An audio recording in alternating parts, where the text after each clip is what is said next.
there is a moment, right before an anxious feeling fully arrives, when the body already knows something the mind hasn't caught up to yet. The heart quickens, the breath shortens. A kind of readiness spreads through the chest and shoulders, arriving before you've had the chance to consciously identify what exactly you're readying yourself for. Only afterward, sometimes a full second or two later, does the mind supply an explanation. An email, a sound, a memory, a thought about tomorrow. The feeling came first. The reason came after, almost like an afterthought. This ordering is not an illusion, and it is not a flaw in how you process the world. It reflects something built deep into the architecture of the brain, a system so old and so fast that it evolved to protect a body from immediate physical danger long before anything resembling modern life existed to interpret it. That system does not distinguish particularly well between a genuine physical threat and an overdue email, a difficult conversation, or an uncertain outcome 3 weeks away. It fires the same way regardless, because from where it sits, biologically, urgency is urgency. Understanding this system, where it lives, how fast it moves, what it was built for, and why it so often seems to misfire on a modern life that rarely contains the kind of danger it was designed to meet, tends to change something about how anxiety is experienced, even without eliminating the feeling itself. Not because knowledge alone dissolves fear, but because so much of what makes anxiety additionally distressing is the belief that the alarm itself means something has gone wrong with you specifically, rather than being the predictable output of a system doing exactly what it was built to do, in a world it was never quite built for. Get comfortable. We're going to take this slow. Deep in the brain, buried beneath the layers responsible for language, planning, and conscious reasoning, sits a small, almond-shaped structure called the amygdala. It is, in evolutionary terms, extremely old, present in some form across a vast range of species, going back tens of millions of years, long before anything resembling human consciousness existed to reflect on its own fear. Neuroscientist Joseph Ledoux spent much of his career mapping exactly what this structure does, and more specifically, how quickly it does it. What his research revealed across decades of work was the existence of two separate neural pathways by which threat-related information reaches the amygdala. One pathway runs through the cortex, the newer, slower, more deliberative part of the brain responsible for conscious analysis, capable of taking in detailed information, weighing context, and forming a considered judgment about what's actually happening. The other pathway is far more direct, running from the sensory organs almost straight to the amygdala, bypassing the cortex's careful analysis entirely. Ledoux called this second faster route the low road, and measured it running roughly twice as fast as the cortical pathway that carries fuller, more accurate information. The low road speed comes at a specific cost: accuracy. Because it bypasses the cortex's more careful processing, the low road works on crude pattern matching rather than considered analysis. A shape that resembles danger, a sound that resembles a threat, is enough to trigger a full alarm response, even if a half-second later, once the slower cortical pathway finishes its more careful analysis, the alarm turns out to have been unnecessary. This is, evolutionarily, a completely sensible trade-off. An organism that waits for careful, accurate analysis before reacting to a genuine predator is an organism that sometimes doesn't survive long enough to benefit from its own accuracy. An organism that reacts first on crude pattern matching and only later course corrects if the fuller analysis contradicts the initial alarm, survives false alarms far more often than it fails to survive missed true ones. The system was shaped by an environment where the cost of a false positive, startling at a shadow that turns out to be nothing, was trivially small compared to the cost of a false negative, failing to react to an actual predator. What this means for you in the very ordinary experience of a racing heart before you've consciously identified why, is that the sequence you noticed, feeling first, explanation second, is not a glitch.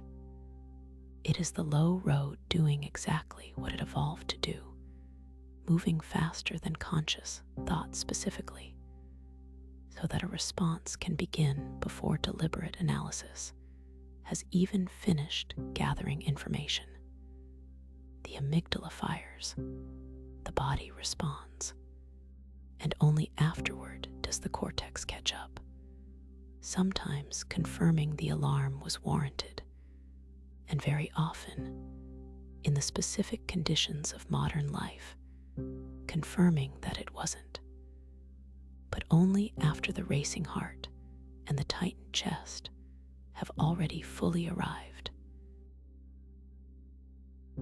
There's something worth sitting within how mismatched this ancient system is with the actual shape of most modern anxiety-provoking situations.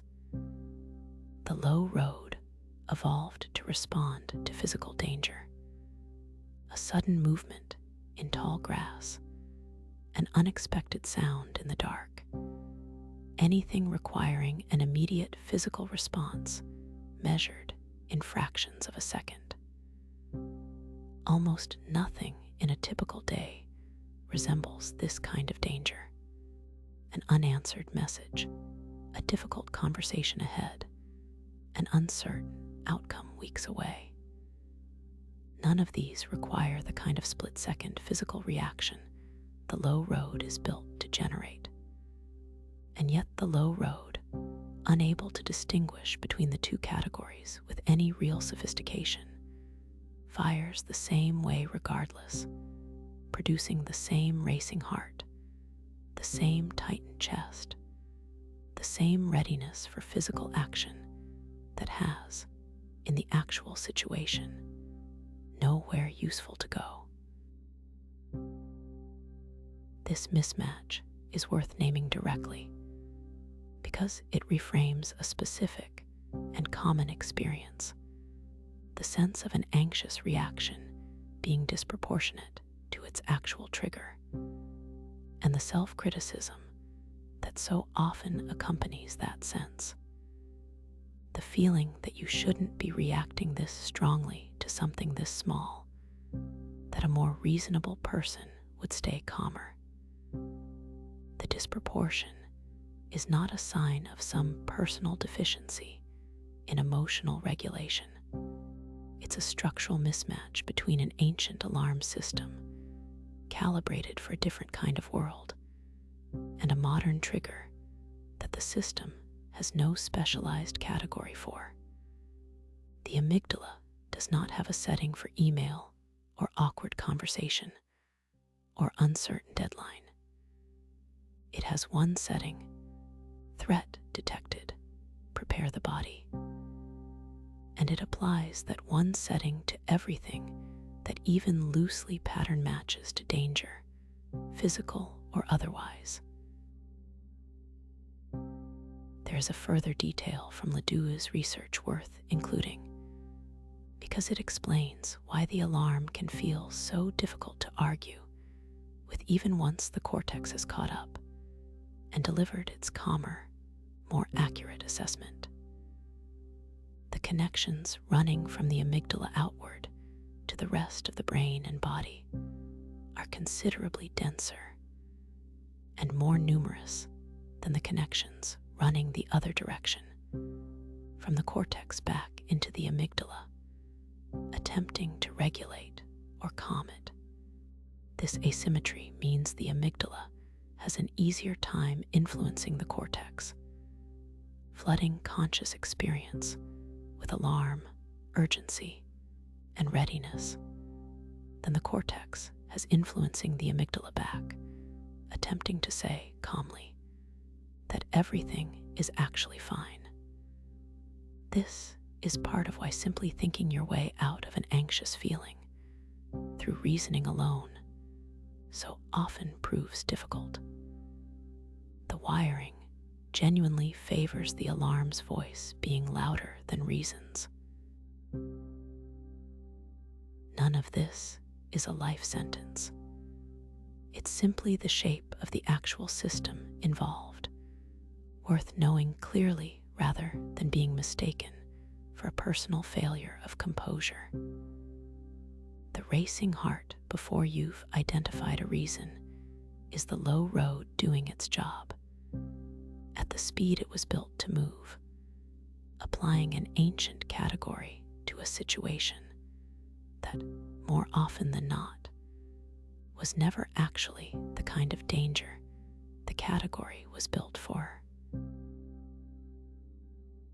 There is a specific comfort available in knowing that this asymmetry between the fast alarm and the slower, calmer reasoning is not permanent or fixed in its balance. Ledoux's later research, along with the substantial body of work that followed his original mapping of these pathways, found that the connection running from cortex back to amygdala, while sparser than the reverse connection, is not inert. It strengthens with repeated use, in the same way any neural pathway strengthens through repetition, which means the capacity of calm, considered reasoning to eventually reach and influence the alarm system, is not fixed at whatever level it currently sits. It is a connection capable of being reinforced gradually through the same kind of repeated experience that built the alarm's dominance in the first place. The current loudness of the alarm relative to the reasoning that follows it is a current state, not a permanent architecture. Every time the slower cortical assessment eventually reaches the amygdala and successfully signals that the threat has passed, as it is, in fact, doing right now, in this exact moment, as you sit with this explanation, that pathway gets marginally stronger for the next time. There is a further layer of Ledoux's research worth including, because it addresses a question that naturally follows from all of this. If the low road is so fast and so crude, why doesn't life feel like a constant, undifferentiated series of false alarms?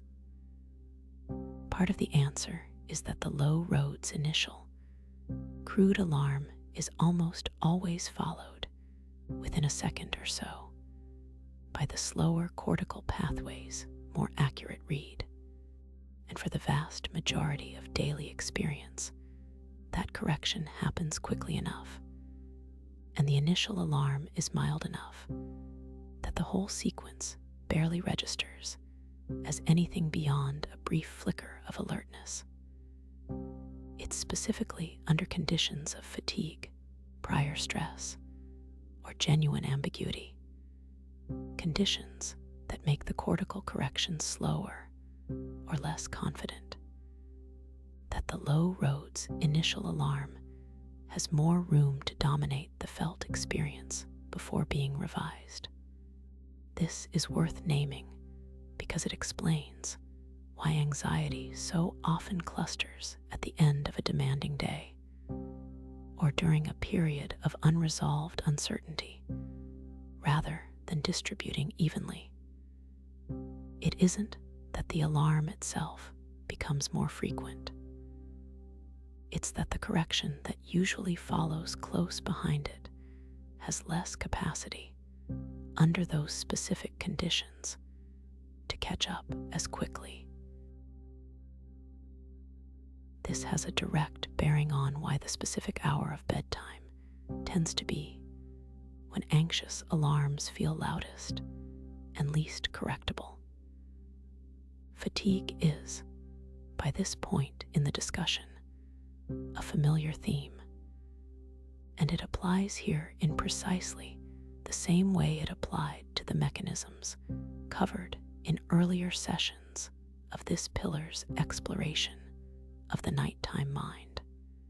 A cortex running on a full day's worth of depleted resources is a cortex less capable of quickly and confidently overriding the low road's crude initial alarm, which means the alarm gets an unusually long, uncorrected run at exactly the hour when there's the least external distraction available to compete with it for attention. Two separate mechanisms, a weaker correction and an emptier field of attention, arrive together at bedtime, compounding each other, which goes a long way toward explaining why anxiety so reliably intensifies at exactly this hour, rather than staying at whatever level it held during the day.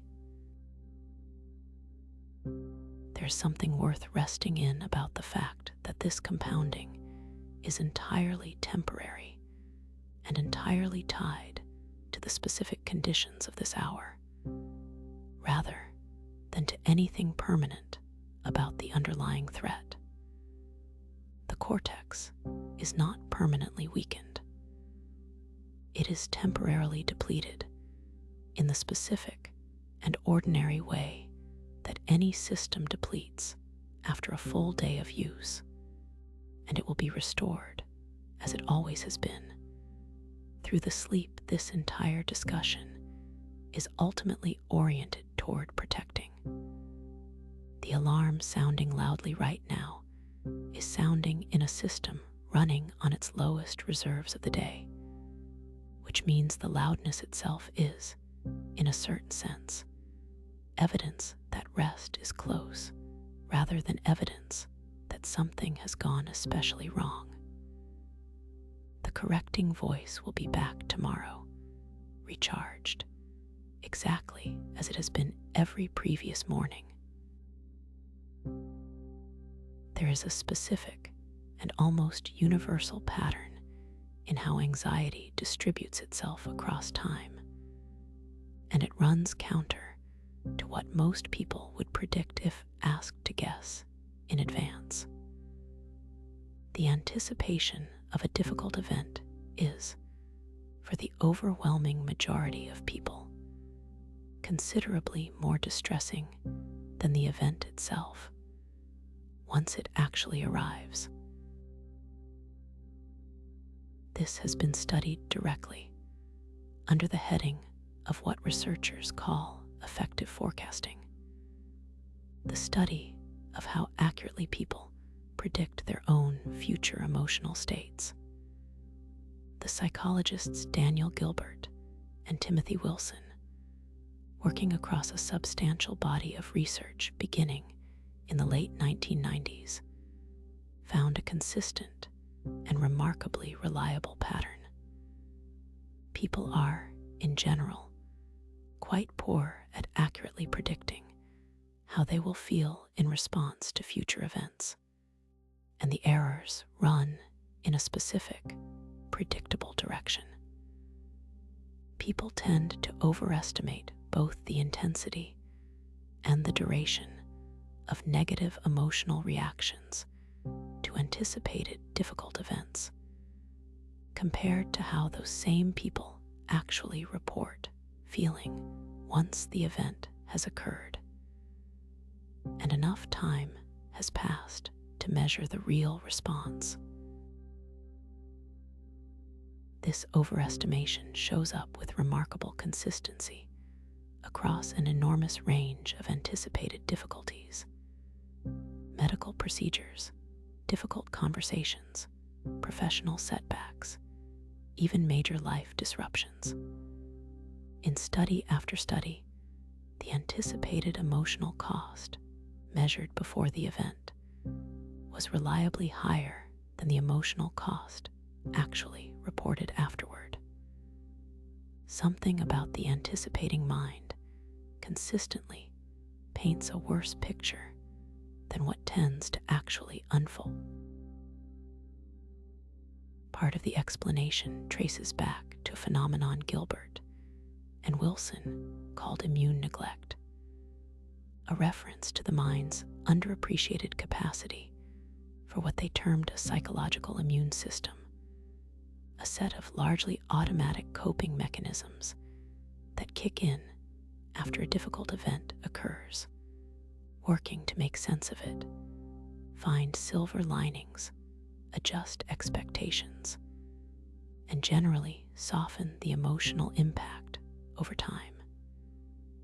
This psychological immune system operates so automatically and so far outside conscious awareness that the anticipating mind, trying in advance to predict how bad something will feel, has no access to it. The anticipating mind imagines the raw impact of the event landing on an unprotected, unadjusted version of the self, because it has no way of factoring in the coping and adaptation that will, in fact, kick in the moment the actual event begins. This has a very specific and direct application to the particular experience of anxious anticipation at night, waiting for something difficult scheduled for tomorrow or next week.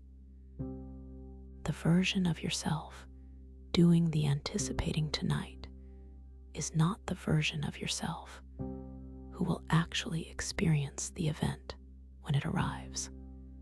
The anticipating self, run entirely on imagination rather than lived experience, has no access to the resilience, the coping, the capacity for adaptation that has carried you through every previous difficult event in your life, and that will, in all likelihood, be present and active during the actual event as well.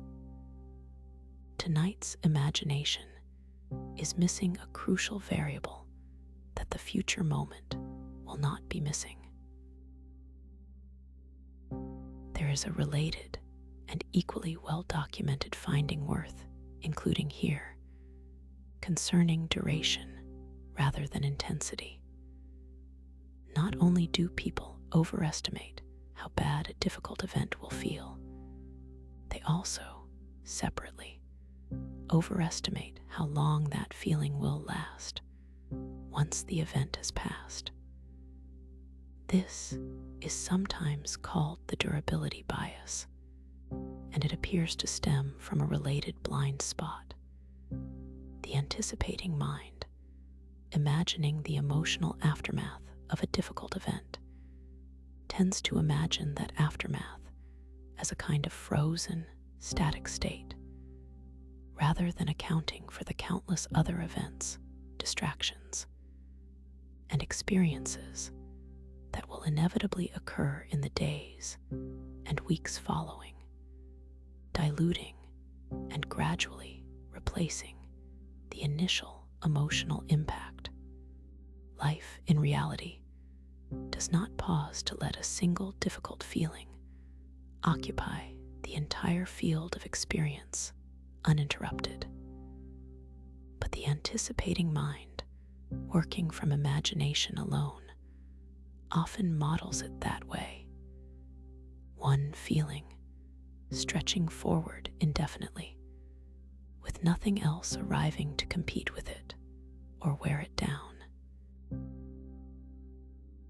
Taken together, these two biases, overestimating intensity and overestimating duration, mean that anxious anticipation is, in a very specific and measurable sense, systematically inaccurate, and inaccurate in one consistent direction, worse than what tends to actually happen.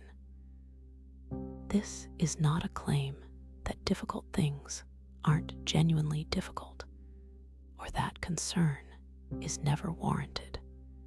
It's a much narrower and more specific claim, backed by a large body of research.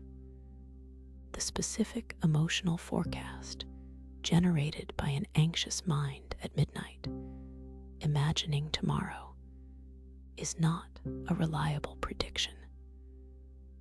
It is closer to a worst-case simulation, run by a system that cannot access the coping resources that will actually be available when the moment arrives, and that has no way of accounting for everything else life will bring alongside the difficulty, diluting it the way it always eventually does. There's something worth resting in about what this means for tonight specifically. Whatever difficult thing tomorrow or next week might hold, the dread currently being generated is not a preview of the actual experience. It is closer to a rough draft, produced under conditions, no access to your own resilience, no ability to account for everything else that will be happening alongside the difficulty, that reliably bias the forecast towards something worse than what the lived version, when it finally arrives, tends to actually turn out to be. There is a further wrinkle in this research worth sitting with, because it explains why knowing about the bias doesn't automatically neutralize it in the moment. Gilbert and Wilson's later work found that even people who had been explicitly taught about effective forecasting errors and who could correctly describe the bias in the abstract continued to make the same errors when forecasting their own upcoming emotional experiences. Bias is not primarily a knowledge gap, correctable through information alone. It appears to be closer to a structural feature of how imagination works when projected forward in time, vivid, immediate, and cut off from the quieter, less dramatic truth that most difficult things, once actually lived through, turn out to be survivable in ways the anticipating mind simply cannot picture in advance. This is worth knowing, not because it will stop the anticipation from arriving tonight, but because it explains why the anticipation feeling so certain and so vivid is not, on its own, evidence that the anticipation is accurate. Certainty of feeling and accuracy of prediction are not the same thing, and this research suggests they may be, in this specific domain, almost inversely related. There is a further piece of this research worth naming, concerning what tends to happen to people who track their own forecasting accuracy deliberately over time, rather than trusting each new anticipation freshly. Studies asking participants to keep a running record of anxious predictions alongside actual outcomes have found that the record itself, examined honestly, becomes a kind of evidence base that gradually reshapes how much weight new anticipatory dread is granted. This isn't an instant fix, and it isn't something to attempt tonight in the middle of an already anxious evening. But it points to something worth knowing regardless. The anticipating mind is not working from no information at all. It has access, if it chose to consult it, to an entire personal history of previous anticipations that turned out to be worse than reality. A history most anxious anticipation simply doesn't bother to check before generating its next forecast, fresh and unencumbered by what came before. There is a related detail worth adding about how selectively memory tends to serve this forecasting process. The anticipating mind, searching for evidence to inform its prediction, tends to recall past instances where something did go badly more readily than instances where anticipated difficulty resolved without incident. Not because the difficult instances were more numerous, but because they were more emotionally salient and therefore more available to memory, in keeping with the same availability heuristic discussed in relation to catastrophizing elsewhere in this discussion. This means the anticipating mind's search for relevant past evidence is itself quietly rigged toward the more dramatic examples, further compounding the forecasting bias already described, layering a biased search on top of an already biased prediction process. Not all anxiety traces back to the ancient, hardwired alarm system described earlier. A significant portion of it is learned, built over the course of a life, through specific experiences that taught the nervous system to treat particular things as dangerous, sometimes so gradually and so far outside conscious memory that the learned fear feels, from the inside, exactly as innate and automatic as the hardwired kind. One of the most well-known and most ethically troubling demonstrations of this learning process comes from a 1920 study conducted by John Watson and his graduate student Rosalie Rayner at Johns Hopkins University. Their subject was an infant, referred to in the published research as Little Albert, who initially showed no fear response to a white laboratory rat, approaching and interacting with it with ordinary infant curiosity. Watson and Rayner then began pairing the presentation of the rat with a loud, startling noise. A hammer struck against a steel bar directly behind the child's head, producing an unmistakable and involuntary fear response. After several such pairings, the rat alone, with no accompanying noise, was enough to produce the same fear response that had previously only been triggered by the loud sound. The child had learned, through repeated association, to fear something that had never itself been dangerous. What made the study even more significant for the study of anxiety specifically was what happened next. The learned fear did not stay narrowly confined to the white rat. It generalized, spreading to other white, furry objects the child had shown no prior fear of, including a rabbit, a dog, a fur coat, and even a Santa Claus mask with a white beard. A fear learned in relation to one specific stimulus spread outward to a broader category of things that shared some superficial resemblance to the original trigger, without any additional direct conditioning required to produce the spread. This generalization phenomenon turns out to be central to understanding how anxiety often operates in adult life, well beyond the specific and ethically fraught circumstances of the original study.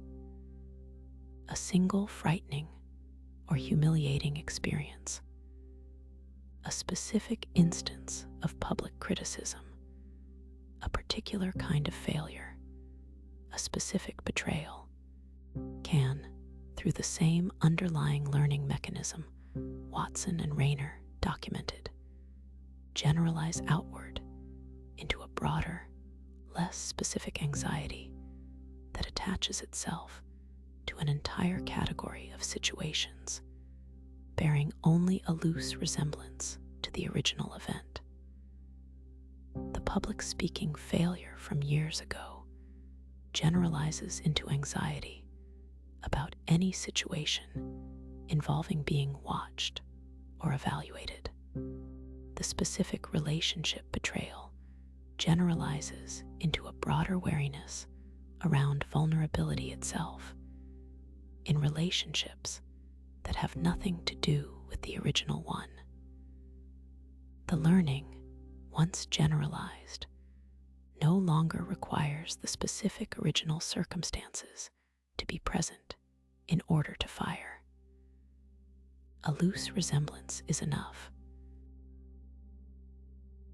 There is a particular relief available in understanding anxiety through this lens, because it reframes many anxious patterns not as fixed features of personality, as though some people are simply born more anxious about certain categories of experience than others, in a way that cannot be revisited, but as learned associations built through specific experience, capable in principle of being unlearned through the same basic mechanisms of learning that built them. This doesn't mean unlearning is quick or simple. The research on conditioning and extinction, discussed in different contexts elsewhere in this pillar's exploration of the mind, generally finds that learned fears fade gradually through repeated exposure to the feared stimulus in the absence of the original frightening consequence, rather than disappearing all at once through insight alone. But it does mean the fear in question is, structurally, a learned pattern rather than an immutable fact about who you are, which places it in the category of things that are, at least in principle, revisable. There is something else worth naming from the broader research that followed Watson and Rayner's original study, concerning how selectively this kind of fear conditioning tends to take hold. Not every pairing of a neutral stimulus with a frightening consequence produces lasting conditioned fear. The strength and persistence of the learned association depends heavily on factors like how intense the original fear response was, how many times the pairing occurred, and notably, how biologically prepared the nervous system already was to treat that particular category of stimulus as potentially dangerous. This helps explain why certain kinds of anxiety, fear of social rejection, fear of physical harm, fear of specific categories of creatures that would have posed genuine ancestral danger, tend to condition more easily and persist more stubbornly than fears attached to more arbitrary, modern stimuli. The nervous system is not a blank slate, accepting any association equally. It has certain categories. It was already primed, evolutionarily, to learn quickly and hold onto tightly, layered on top of the newer, more idiosyncratic associations built by individual experience. There's something worth sitting with about how this generalization process tends to feel from the inside, because it rarely announces itself as generalization while it's happening. A person who developed a specific anxious association after one difficult professional experience does not usually experience their current wariness around, say, performance reviews in general as a spread from that one earlier event. It simply feels like an accurate, current assessment of how performance reviews are, in general, threatening. The generalized fear presents itself as a reasonable read on the present, not as an echo of something that happened once, years ago, to a version of you in a completely different context. Recognizing the generalized shape of a current fear, tracing it back gently to see whether it actually originated in one specific experience that then spread outward, doesn't require immediate resolution. It only requires holding the current fear as one possible read on the present, rather than the only possible one, which is often enough to loosen its grip slightly, simply by reintroducing the possibility that this specific instance might not resemble the original as closely as the generalized fear insists it does. There is a further detail from the broader conditioning literature worth including, concerning what researchers call stimulus discrimination. Essentially, the opposite process from the generalization Watson and Rayner documented, in which a nervous system gradually learns to distinguish a new, superficially similar situation from the original feared one, rather than lumping them together automatically.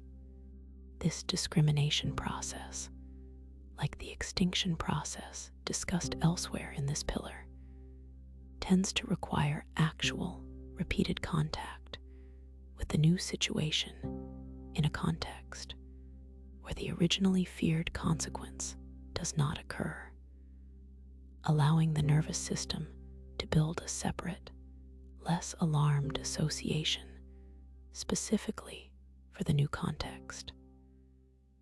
Without that contact, the generalized fear has no particular reason to narrow back down, because nothing has demonstrated to the system that the new situation is meaningfully different from the old one.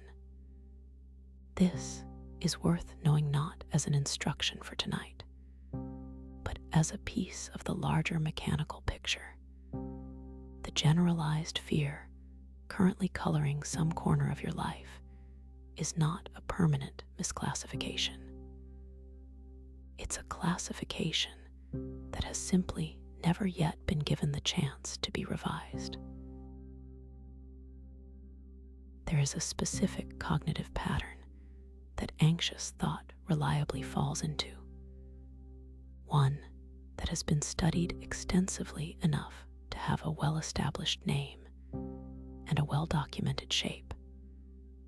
Catastrophizing, the tendency to jump toward the most severe possible interpretation of an uncertain situation, treating that worst-case interpretation as though it were the most likely one, or in some cases, the only one worth seriously considering. The psychiatrist Aaron Beck, whose work in the 1960s and 70s laid much of the foundation for modern cognitive therapy, identified catastrophizing as one of several characteristic distortions in how anxious and depressed thinking processes information. Beck's broader theory proposed that emotional disorders like anxiety are maintained not simply by external circumstances, but by systematic errors in how a person interprets those circumstances, habitual patterns of thought that reliably distort an ambiguous situation in a specific, predictable direction. Catastrophizing was one of the clearest examples.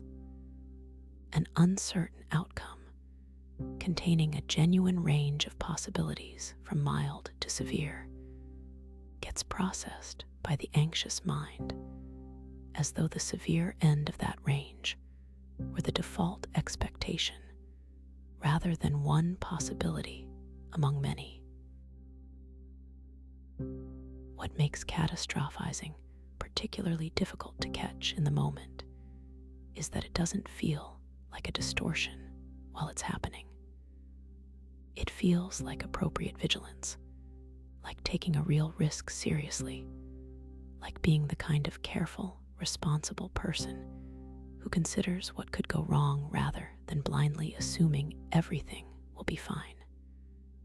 This is, in a sense, catastrophizing's disguise. It borrows the legitimate function of risk assessment, a genuinely useful cognitive process when calibrated accurately, and runs it with the calibration systematically skewed toward the worst available outcome, while still feeling from the inside like ordinary careful thinking rather than a distortion. Beck's research and the substantial body of work in cognitive therapy that built on it identified a specific technique for examining this distortion directly, comparing the catastrophized prediction against the actual tracked outcome of similar past predictions. When people experiencing chronic anxiety were asked to record their anxious predictions in advance, and then afterward record what actually happened, a consistent pattern emerged across many studies.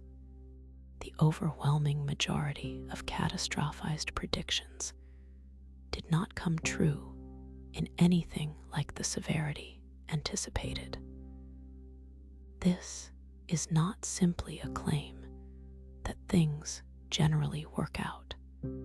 It's a more specific finding that the anxious mind's own track record, examined directly rather than trusted implicitly, reveals a pattern of consistent overestimation, session after session, prediction after prediction, in a way that the anxious mind itself rarely notices without deliberately being asked to track it. There is a related cognitive pattern worth naming alongside catastrophizing, sometimes called probability overestimation, a distinct but closely related distortion in which the anxious mind doesn't just imagine a worse outcome than is likely, but specifically overestimates how probable that worse outcome actually is. a genuinely rare negative event, a serious illness, a plane crash, a catastrophic professional failure, gets processed by anxious thought as though its probability were considerably higher than the actual statistical likelihood, often by a wide margin. This overestimation appears to be driven partly by what researchers call the availability heuristic, the tendency to judge the probability of an event based on how easily examples of it come to mind, rather than on its actual statistical frequency. Vivid, memorable, emotionally charged possibilities are easier to imagine and recall than mundane, likely outcomes, which means they get systematically overweighted in probability judgments, even though ease of imagining and actual likelihood are, in reality, only loosely related. This has a direct and specific application to the particular texture of nighttime anxious thought. When catastrophizing and probability overestimation tend to compound each other with little competing information to check them, in the quiet of a dark room, without the ordinary stream of daytime evidence that things are, on the whole, generally fine. The mind runs its worst-case engine with unusually little friction, generating vivid, specific, emotionally convincing scenarios that feel, in the moment, considerably more probable than they actually are. The engine is not malfunctioning by producing these scenarios. Generating possibilities, including negative ones, is part of what a healthy mind capable of planning and risk assessment is supposed to do. What's distorted is the weighting, treating the vivid, catastrophic possibility as the likely one, rather than as one low probability branch among a much wider and more mundane range of actual likely outcomes. There's something worth carrying forward from this, specifically for whatever worst-case scenario might currently be running. The vividness of the scenario is not evidence of its likelihood. If anything, according to the research on the availability heuristic, vividness, and vividness alone, tends to correlate more with how emotionally memorable a possibility is than with how statistically probable it actually is. The mind, right now, may be doing an excellent job of imagining something terrible. That is a different skill entirely from accurately forecasting what will actually happen. And the research on both catastrophizing and probability overestimation suggests these two skills are, in the anxious mind specifically, reliably and predictably decoupled from one another. There is a further observation from Beck's clinical work worth adding concerning the specific quality of certainty that accompanies a catastrophized thought compared to more ordinary, accurate thinking. Patients working through cognitive therapy often reported that their catastrophic predictions felt more certain, more vivid, and more emotionally convincing than their calmer, more accurate assessments of the same situation. Not because the catastrophic version was better supported by evidence, but because emotionally charged material tends to recruit more attention and feel more psychologically real than emotionally neutral material, regardless of which one is actually more likely to be true. This is worth naming because it means the felt intensity of a worst-case thought at midnight is not a reliable signal of its accuracy. If anything, the research suggests emotional intensity and factual accuracy pull in somewhat independent directions, and the vivid, urgent 3 a.m. version of events deserves, on that basis alone, no special claim to being the correct one. There is a specific technique that emerged from Beck's broader clinical framework, worth naming here, even without applying it directly tonight, because understanding its logic clarifies something important about how catastrophizing actually gets loosened over time. Cognitive therapy often works by asking a person to generate not just the worst-case interpretation of an ambiguous situation, but also the best-case interpretation, and crucially, the most likely interpretation. 3 distinct possibilities, deliberately laid out side by side, rather than allowing the worst case to stand in, by default, for the entire range of what could happen. The exercise doesn't work by convincing anyone that the worst case is impossible. It works by restoring the worst case to its proper place as one point on a much wider distribution, rather than allowing it to monopolize the entire field of consideration the way catastrophizing, left unchecked, tends to arrange things. Even without formally running this exercise right now, simply knowing that a wider distribution exists, that the worst case, however vividly it's currently presenting itself, was never actually the only branch on the tree, tends to loosen its grip somewhat on its own. There is a specific and often frightening turn that anxiety can take, in which the physical sensations of anxiety itself become the object of fear, rather than whatever originally triggered them. A racing heart that begins to feel alarming in its own right, entirely apart from whatever thought first set it racing. The psychologist David Barlow, whose research shaped much of the modern clinical understanding of panic, described this specific pattern as central to how panic attacks develop, and crucially, why they tend to recur and intensify over time in some people far more than others.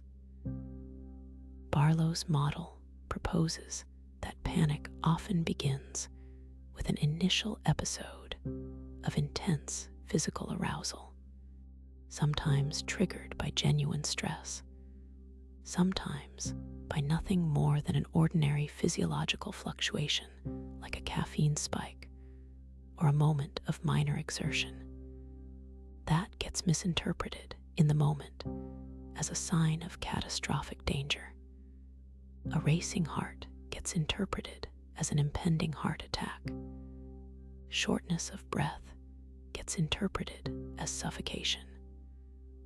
A wave of dizziness gets interpreted as an impending collapse or loss of control. This misinterpretation triggers a further wave of genuine fear, and that fear, because fear itself is a physiological state, produces more of the exact physical sensations: racing heart, shortness of breath, dizziness, that were just interpreted as dangerous in the first place. The body's fear response to the misinterpreted sensations generates more of the sensations being feared, which get reinterpreted as further confirmation of danger, which generates more fear, which generates more sensation. Barlow's research described this as a genuine physiological spiral, capable of escalating within minutes from a mild, ordinary fluctuation in arousal into a full panic response, entirely through this self-reinforcing loop of sensation and catastrophic interpretation. What makes this mechanism especially relevant beyond full panic attacks, specifically, is a related process Barlow and other researchers termed interoceptive conditioning. The learning over repeated experiences like this of a conditioned fear response to internal bodily sensations themselves, independent of any external trigger. Once this conditioning has taken hold, the sensations alone, a racing heart with no identifiable cause, a wave of lightheadedness after standing up too quickly, become sufficient to trigger anxiety, because the body has learned to treat those specific internal sensations as inherently threatening signals, the way it might have learned to fear a specific external object or situation. This is sometimes described, informally, as a fear of fear itself, not a fear of any particular external circumstance, but a learned wariness of the body's own internal signals, which can make the physical sensations that accompany completely ordinary anxiety feel disproportionately alarming, because they've become, through this conditioning process, a trigger in their own right. There is a specific and important implication in this research worth sitting with directly. Many of the physical sensations that accompany anxiety, however alarming they feel in the moment, are not actually dangerous.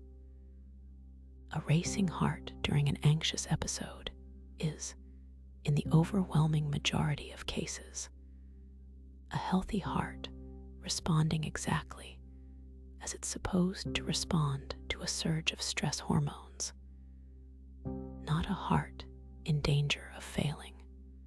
Shortness of breath during anxiety reflects a change in breathing pattern, not a genuine restriction of oxygen. The dizziness that sometimes accompanies anxious breathing reflects a shift in blood gas levels from breathing pattern changes, not an impending collapse. None of these sensations, uncomfortable and even frightening as they feel, indicate the catastrophic physical danger the anxious mind, in the grip of the misinterpretation Barlow described, tends to assign to them. This distinction between a sensation being uncomfortable and a sensation being dangerous is, according to the research on panic and interoceptive conditioning, one of the more effective levers for interrupting the spiral once it's understood clearly. The sensation itself was never actually the emergency. The interpretation of the sensation as an emergency was what turned an ordinary physiological fluctuation into a self-reinforcing spiral. Recognizing this doesn't require the sensation to feel pleasant or to stop happening. It only requires holding it as what it actually is: an uncomfortable but fundamentally safe bodily event, rather than what the misinterpretation, in the heat of the moment, insists it must be.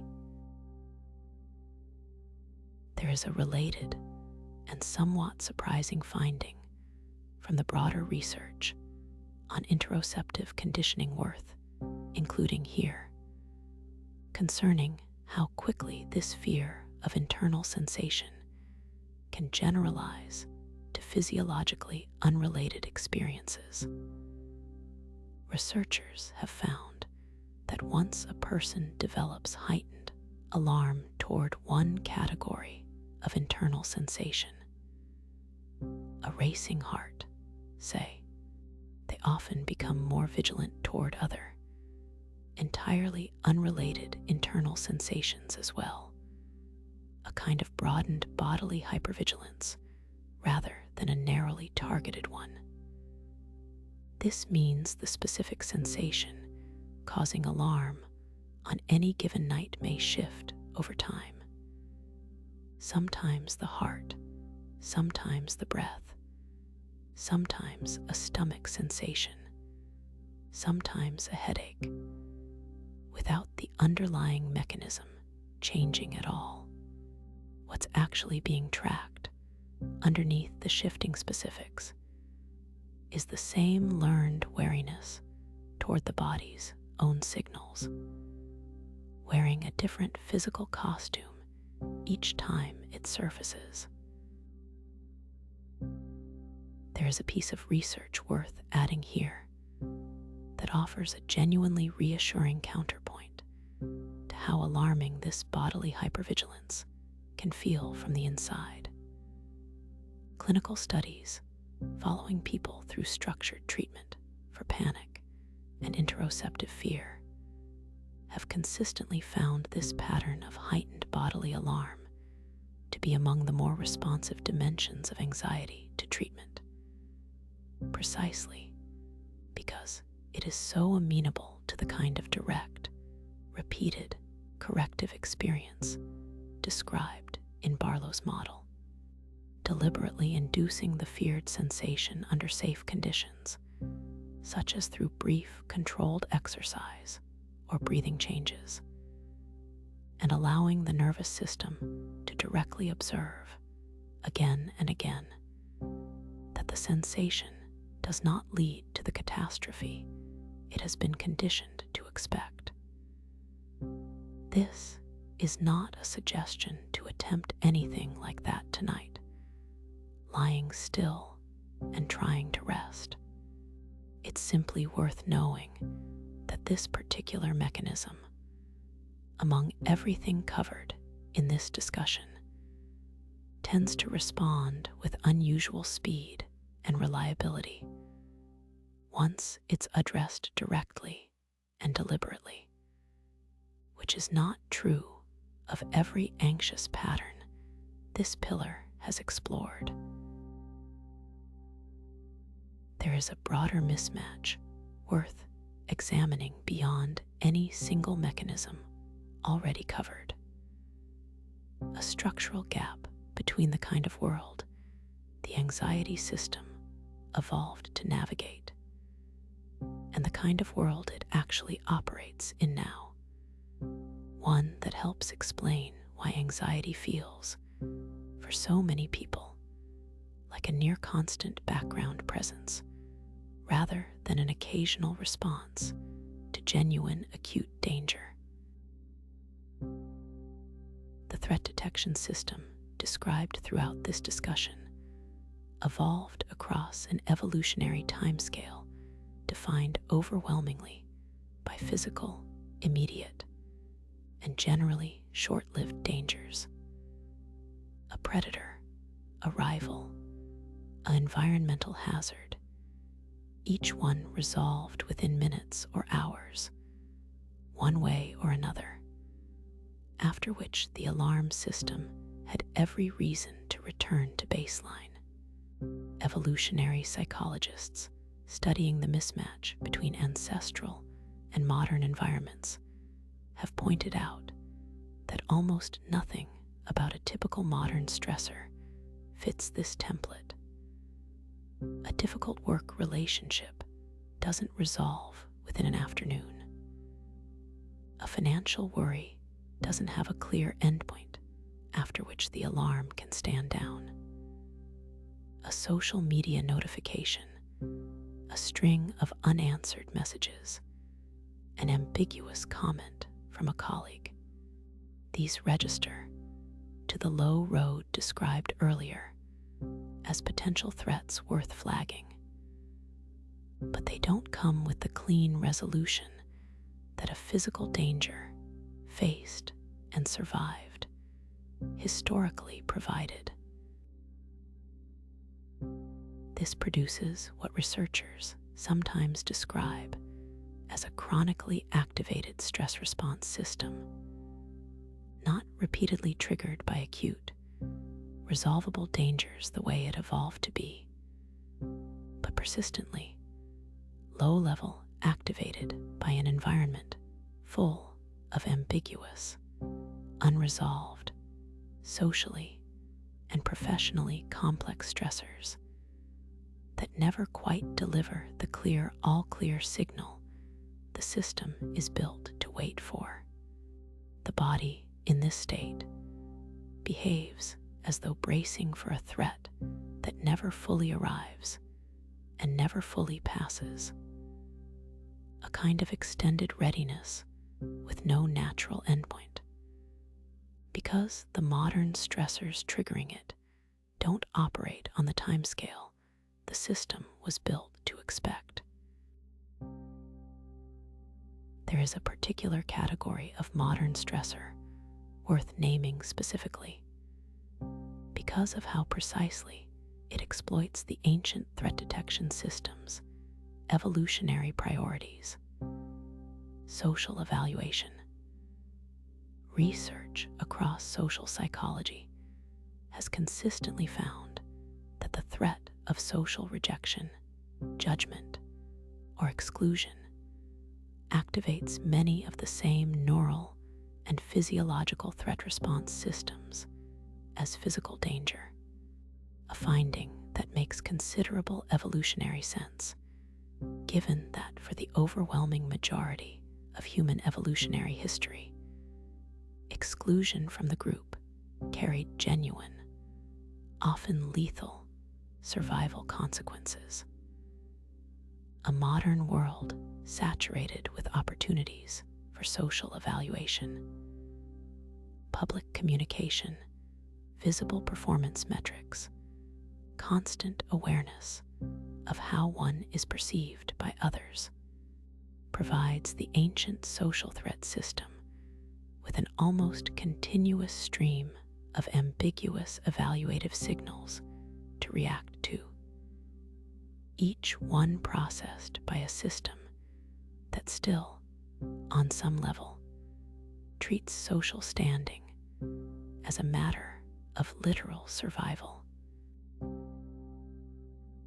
This helps explain a specific and common experience: the disproportionate weight that a single critical comment, an unanswered message, or an ambiguous social interaction can carry, occupying far more attention and generating far more physiological arousal than its actual practical stakes would seem to justify by any reasonable modern accounting. The ancient system evaluating that critical comment is not running a modern cost-benefit calculation about career or reputation consequences. It is running something closer to the calculation that would have applied to genuine risk of group exclusion in an ancestral environment where such exclusion could mean the difference between survival and death. The disproportion is not evidence of oversensitivity. It's evidence of an ancient calculation being applied, largely unmodified, to a modern circumstance. The calculation was never designed to accurately weigh. There is a further dimension of this mismatch worth naming, concerning not just the kind of stressor modern life provides, but its sheer volume and continuity. An ancestral environment, whatever its genuine dangers, offered periods of relative quiet between threats, stretches of time with nothing acutely demanding the alarm system's attention, during which the body had genuine opportunity to return fully to baseline. A modern information environment, by contrast, offers something closer to continuous low-level input, much of it ambiguous enough to register as a potential concern worth flagging, arriving with a frequency that leaves considerably less room for the kind of extended quiet the system evolved to expect between activations. This isn't a claim that modern life is uniquely terrible or that ancestral life was easier. It's a narrower, more specific observation.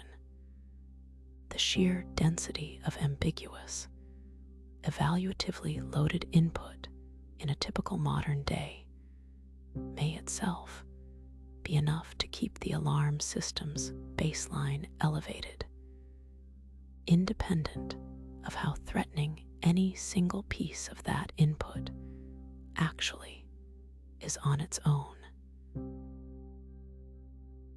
There is a further consideration worth naming, drawn from research on what's sometimes called uncertainty intolerance, a documented individual difference in how distressing genuine ambiguity is experienced to be, independent of how likely a negative outcome actually is. Studies in this area have found that a great deal of chronic worry and anxiety is driven less by the probability of bad outcomes and more by an aversion to not knowing, an aversion the modern world, full of unresolved and ambiguous situations without clean endpoints, provides in near constant supply. A difficult work situation without a clear resolution date, a relationship conversation left genuinely open-ended, a medical question awaiting results.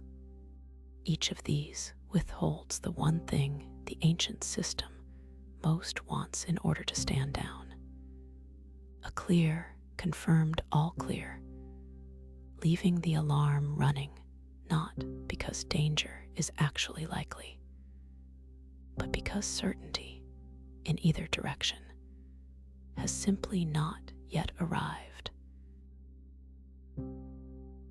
None of this changes the actual demands of modern life or removes the genuine stressors that a day contains, but it does offer a specific reframe for the sense, so common among people describing their own anxiety, that something about their reaction feels excessive relative to the actual stakes involved. The excess is not a personal failing in perspective or resilience. It is the predictable output of a system running an ancestral risk calculation. On inputs, the calculation was never built to accurately size.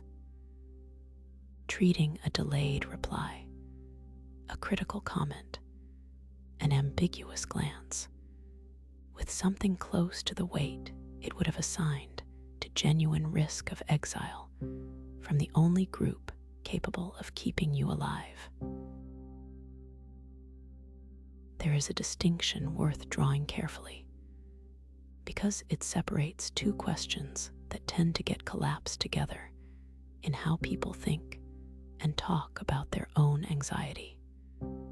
The question of what a person is currently feeling, and the question of what kind of person they generally are. The psychologist Charles Spielberger, working through the 1960s and beyond, developed one of the most influential and widely used frameworks in the study of anxiety by drawing a formal distinction between what he called state anxiety and trait anxiety. State anxiety refers to the temporary, situational experience of anxious arousal, the racing heart before a specific presentation, the dread before a specific difficult conversation, the alertness in response to a specific ambiguous situation, all of which rise and fall with the circumstances that trigger them.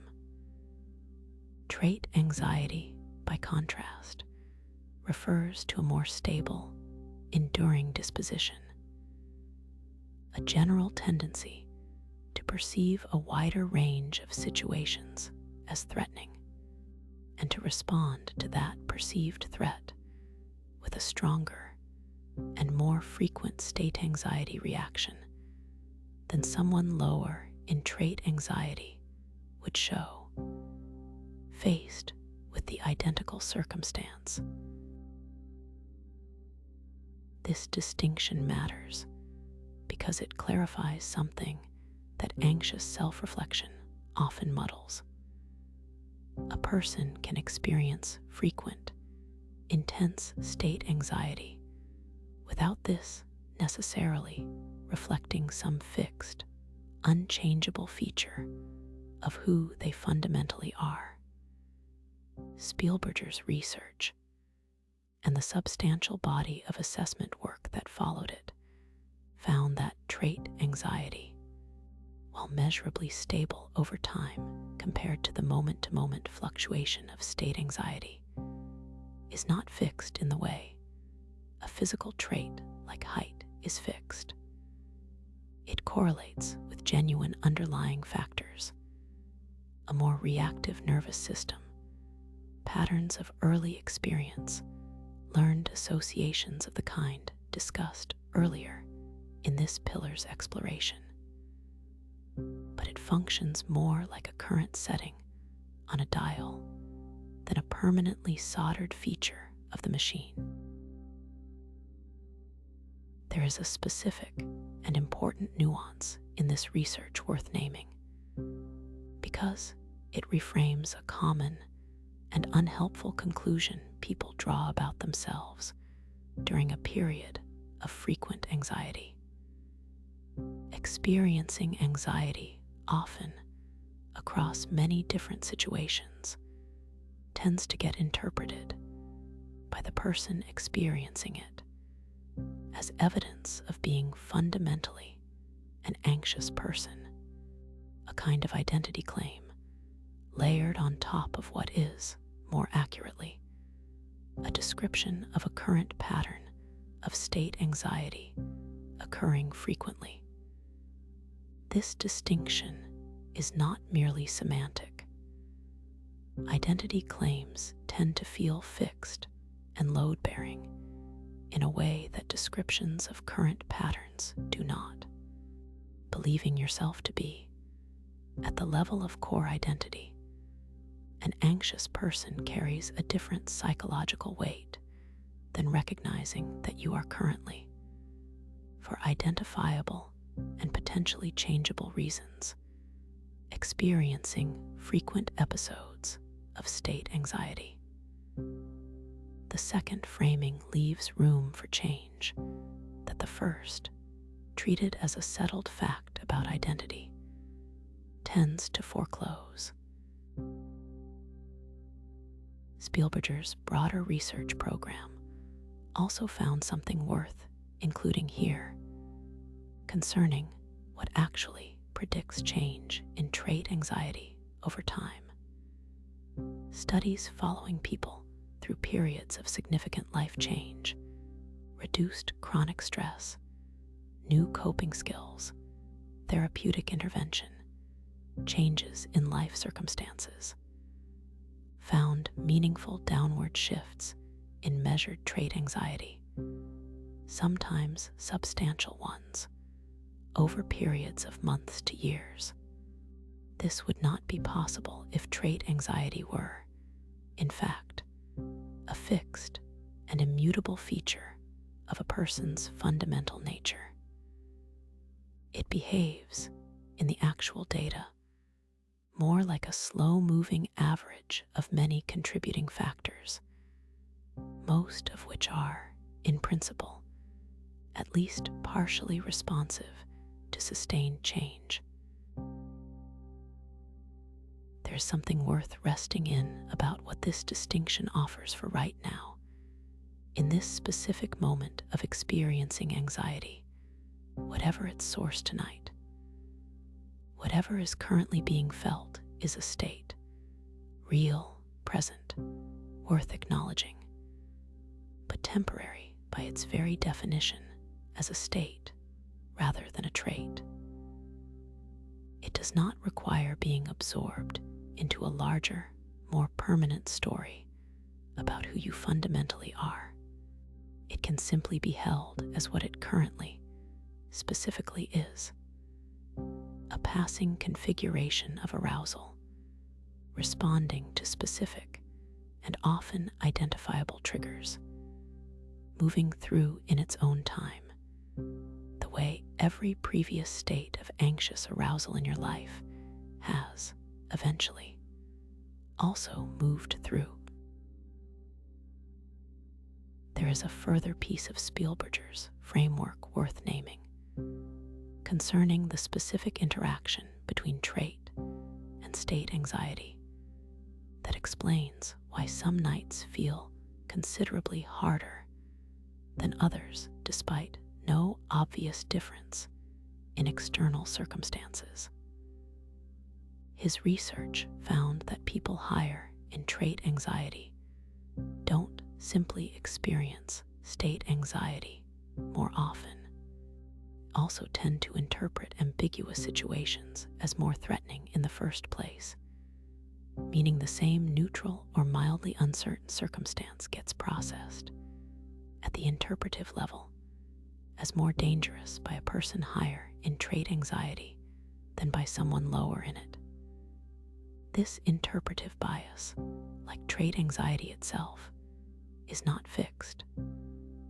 It has been shown in a substantial body of subsequent research to shift with factors like sleep, stress load, and general life circumstances, which means the specific interpretive lens active tonight, coloring how threatening things currently feel, is itself a temporary condition, likely to look different on a night with more rest behind it and less accumulated stress weighing on the interpretation. There is a broader implication in Spielberger's assessment research worth carrying forward, concerning how trait anxiety tends to be measured, and by extension, how it should be understood. The standard assessment tools built from his framework ask people to rate their general tendencies across a range of situations, producing a single aggregate score. But that aggregate obscures considerable situational variation underneath it.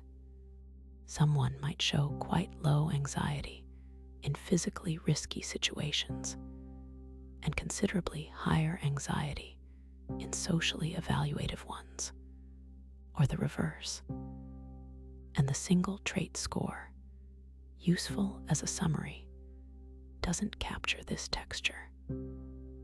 This matters because it means trait anxiety is not really one uniform quality spread evenly across a person's whole experience.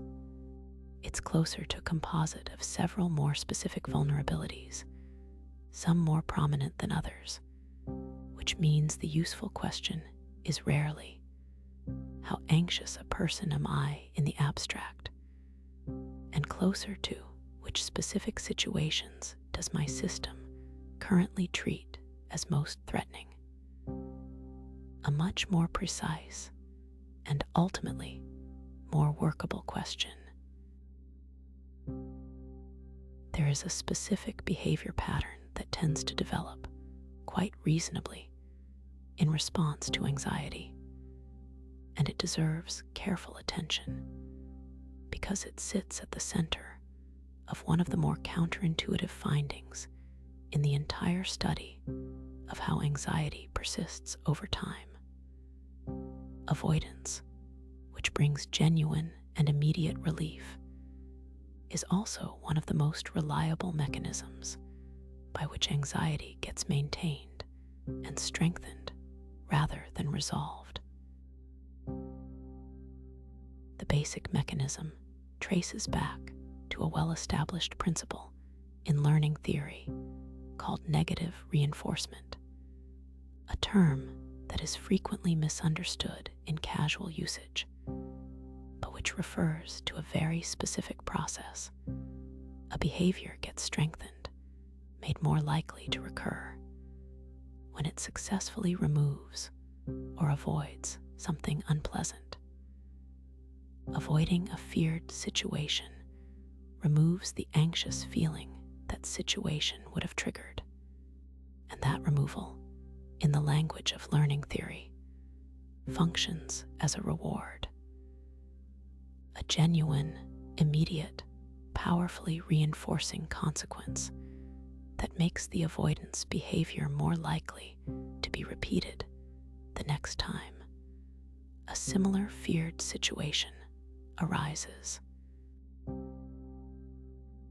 This creates a specific trap, well documented across the clinical literature on anxiety disorders. The avoidance works in the narrow and immediate sense of providing relief, and because it works in that narrow sense, it gets reinforced and repeated. But the avoidance accomplishes this relief by preventing exactly the kind of experience that would have allowed the fear to be tested against reality, and in the overwhelming majority of cases, found to be less catastrophic than anticipated. Every act of avoidance is, in effect, a missed opportunity for the fear to update, for the anxious prediction to be checked against an actual outcome, and revised downward when the outcome turns out to be manageable, which is what happens the vast majority of the time a feared situation is actually faced rather than avoided. The research on exposure-based treatments for anxiety, developed and refined across decades of clinical study, is built directly on this mechanism, run in reverse.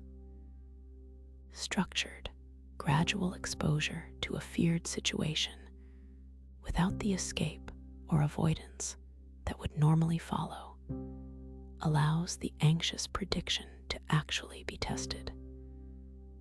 In study after study, this process, remaining present with the feared situation long enough for the initial spike of anxiety to naturally peak and then subside, a process called habituation, produces a measurable and durable reduction in the fear response over repeated exposures. The fear does not need to be reasoned away in advance. It needs to be allowed to run its natural course, uninterrupted by escape, enough times for the nervous system to update its own threat assessment based on direct, lived evidence rather than avoided, untested prediction. There is a subtler version of avoidance worth naming here as well, one that doesn't involve fully avoiding a feared situation, but instead involves what researchers call safety behaviors.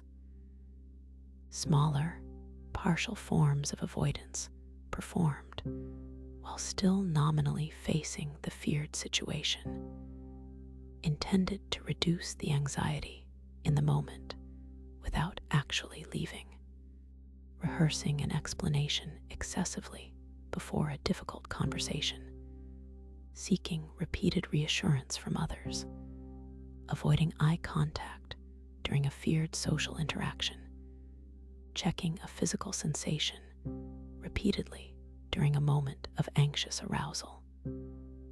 Each of these safety behaviors provides a small measure of the same relief that full avoidance provides, and each of them, according to the research, tends to interfere with the same updating process that full exposure would otherwise allow. The person technically faced the situation, but the safety behavior prevented them from fully testing whether the situation, faced without any protective crutch, was actually as dangerous as feared. This offers a specific and somewhat difficult reframe worth sitting with, not as an instruction for tonight, but as part of the larger picture. The instinct to avoid or to protect yourself with some smaller safety behavior while facing a feared situation comes from a completely understandable place. It works immediately, exactly as intended, in providing relief. But that immediate relief is, according to a substantial body of research, one of the primary mechanisms by which anxiety about a particular situation persists over months and years, rather than gradually fading the way it would if faced directly and repeatedly. The fear that never gets tested is a fear that never gets the chance to be found smaller than it currently feels. There is a gentler dimension of this research worth adding, because the exposure literature is sometimes misread as demanding a kind of forced, white-knuckle confrontation with every fear at once. The actual research on effective exposure emphasizes gradualness, a hierarchy of feared situations, faced in order from least to most distressing, each one revisited enough times for habituation to genuinely take hold before moving to the next. This is not a call to bravado. It's closer to patient, repeated practice, structured specifically so that each step is manageable enough to actually be completed rather than avoided partway through, which would simply reinforce the avoidance pattern this section has described.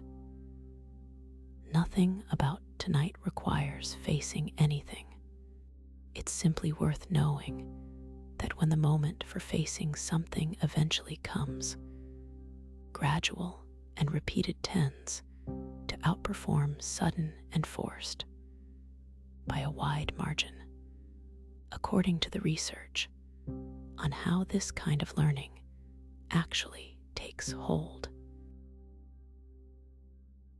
There is a final observation worth adding to this section concerning how avoidance tends to expand quietly over time if left unaddressed, in a pattern researchers sometimes describe as behavioral narrowing. Because each act of avoidance provides relief, and relief reinforces the avoiding behavior, a person's range of comfortable situations can gradually contract, almost imperceptibly, as avoidance generalizes outward in much the same way the learned fears from earlier in this discussion generalize. One avoided situation making a neighboring, similar situation feel slightly more worth avoiding as well, and so on, until a genuinely wide range of ordinary life has been quietly ceded to the avoidance pattern without any single dramatic decision ever having been made to cede it. This narrowing is worth naming not as cause for alarm, but as one more piece of context. If life, currently feels more constrained by avoidance than it once did, that constriction was built gradually through a perfectly logical accumulation of small, individually reasonable choices for relief, which means it can, in principle, be loosened the same way gradually, one small and manageable step at a time. There is a thread running through every mechanism this discussion has covered, and it's worth drawing together directly because it points toward a different relationship with anxiety than the one most people default to without ever examining it closely. The low road, firing before conscious thought catches up. The anticipating mind, forecasting worse than what tends to actually arrive. The learned fear, generalizing outward from specific experience. The worst-case engine, mistaking vividness for likelihood. The body's own sensations, misread as danger. The ancient calculation, applied to a modern world of ambiguous, unresolved social and professional stress. The state mistaken for a trait. The avoidance that provides relief while preventing the very testing that would shrink the fear. Every one of these mechanisms describes a system that is, in its way, trying to protect you. Overcorrecting, certainly, misapplying old categories to new circumstances, but fundamentally oriented toward keeping you safe rather than toward causing you harm. This reframing matters because so much additional suffering, layered on top of anxiety itself, comes from treating the anxious system as an adversary, something to fight, suppress, or be angry at for malfunctioning. But everything covered tonight suggests a different relationship is more accurate. And according to the exposure and acceptance research this pillar has touched on repeatedly, also more effective. The alarm system is not malfunctioning when it fires on a delayed email or an ambiguous glance. It is running exactly the calculation it was built to run, on inputs it was never quite calibrated for, doing its very old job in a very new world. What this system is actually asking for, underneath every misfire, is not to be silenced or defeated. It is asking for updated information, for the chance, given repeatedly and without excessive protection, to learn that the delayed email did not mean rejection, that the difficult conversation was survivable, that the racing heart was not a heart attack, that the worst-case scenario, run so vividly and so convincingly at midnight, was once again not what actually arrived. Every one of these updates, given the chance to occur, makes the next alarm slightly less certain, slightly less total, slightly easier to hold without being swept away by it.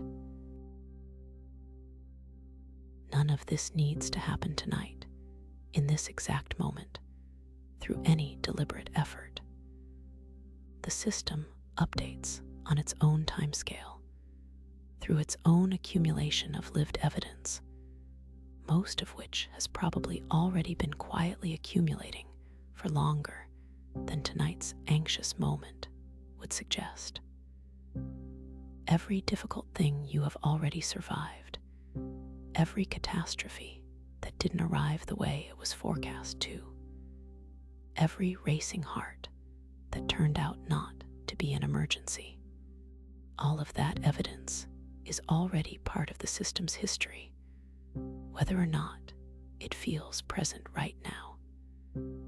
Tonight adds one more data point to that same long, ongoing record. It doesn't have to resolve everything.